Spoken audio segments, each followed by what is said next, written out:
Hey folks, how's it going? Dr. Spin. Eclectic album reviews and general musical meanderings. I got another 4 albums for you this week, of 8 actually, and these are all albums I've been listening to for the past couple of weeks, and they are Tier 1 entries in my 2024 listeners bracket. So we're seeing the very foundations of the whole year being set by this set of albums. Really exciting, because there's a lot of really great stuff that I've been exposed to, that I've been picking out, and I want to share it with you as best I can. So we're going to start off with Anekdoten's Gravity.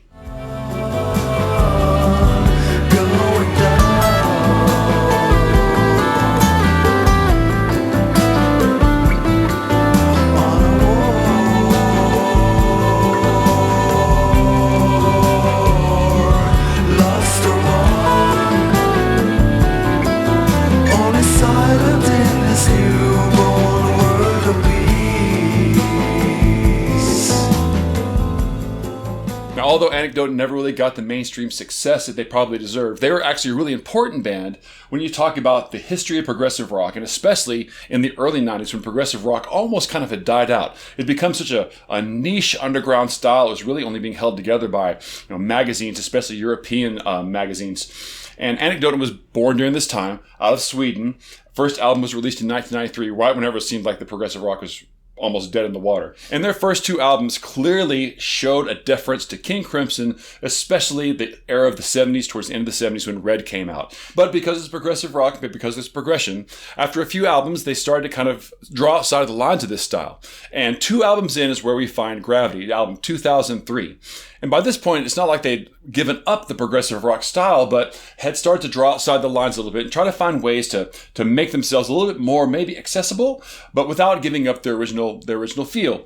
And, there's a more conservative faction of the progressive rock fan base that kind of, gave them a hard time about this. But this is when I actually got on board with Anekdoten and fell in love with them, especially with their previous album, From Within, is a personal favorite that I will go back to almost any day of the week. So this is the follow-up to that album. And like that album, it captures a really melodic side of the band that doesn't really, completely get rid of the mellotrons and the thunderous sounds of those first couple of albums, but definitely digs a little bit deeper into songwriting and kind of creates its own sound. By this point, Anekdoten had kind of become their own thing. And this is the part of progressive rock bands that I really love, is whenever they move past their influences, become their own thing. I mean, Steven Wilson did this to a degree. If you listen to The Sky Move Sideways, it was a very, very obvious callback to the sound of Pink Floyd. And of course, he built on that, and a few albums down the road, it didn't sound like really Pink Floyd at all. It just becomes something entirely different. And because Steven Wilson was so popular among progressive rock and such an influencer, many other bands have kind of gotten that tone. But Anekdoten stayed outside of that and really stuck to their roots of this sort of King Crimson atmosphere. And Gravity is one of the albums I think that really shows that side of the band. It's at times really thunderous. At times it's dreamy. And at times it's almost ghostly, almost haunting. Especially lead singer Nicholas Barker's vocals have a very fragile yet ghostly sense to them, I think, that really adds to the tone of this album and gives it a really kind of overall gothic tone that's separate from, Pink Floyd as sort of its foundation. Okay, next up I got Nickel Creek's Celebrants. It's been stranger. Guess even hard times fly. And leave us speechless in the darkness before the dawn.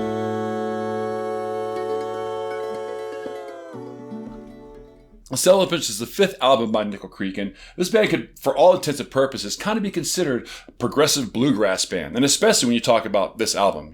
This album was made after a hiatus for the band, and they got back together with an intent of making an album. And they knew that in this day and age, making an album is something that you have to intend to do. You can't just put a collection of songs together. People don't listen to albums as a unit. So if you're going to make an album, you have to have a reason for doing it. And their inspiration for this album, behind this album, was to call back to Brian Wilson's Smile. Now, the Smile Project is pretty infamous for not being completed, and of course being done quite a bit later.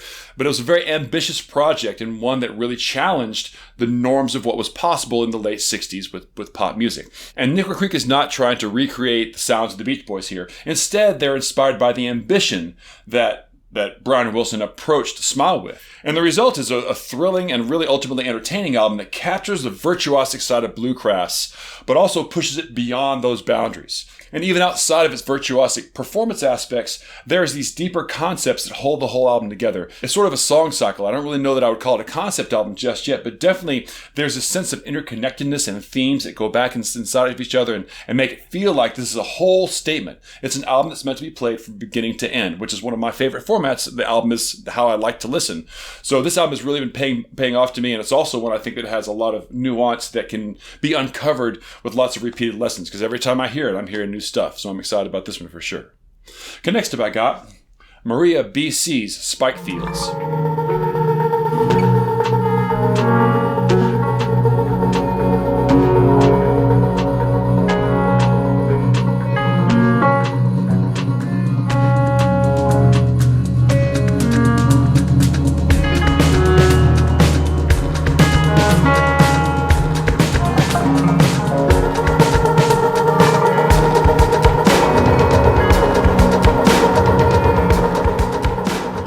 Spike Fields were originally developed by a set of engineers and anthropologists and linguists as a sort of extra verbal style of communication.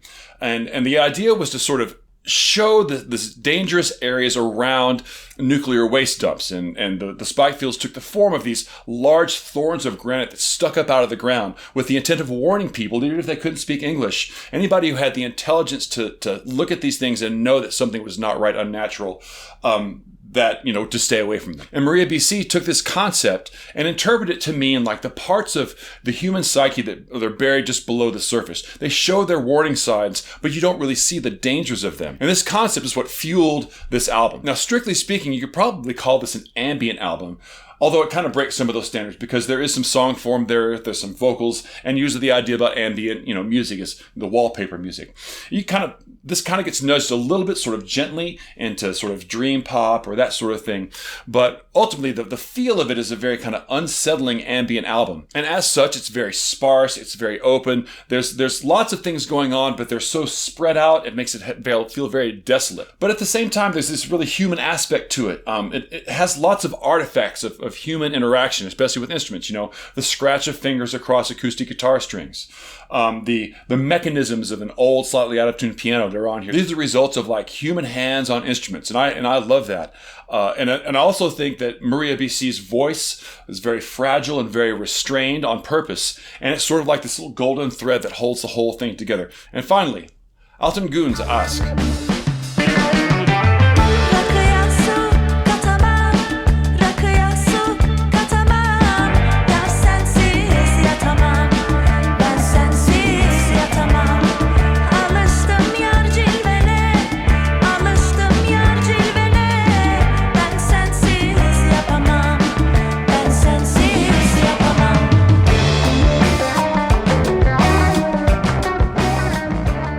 Altin Gun is an Amsterdam-based group that is dedicated to keeping the style of Anatolian rock alive. And this is a style of music that emerged in the mid-60s in Turkey as a response to the sort of the psychedelic movement. It's mid-60s psychedelic Turkish music. And these guys have an interest in keeping this sort of this template for this music alive and bringing it to the 21st century.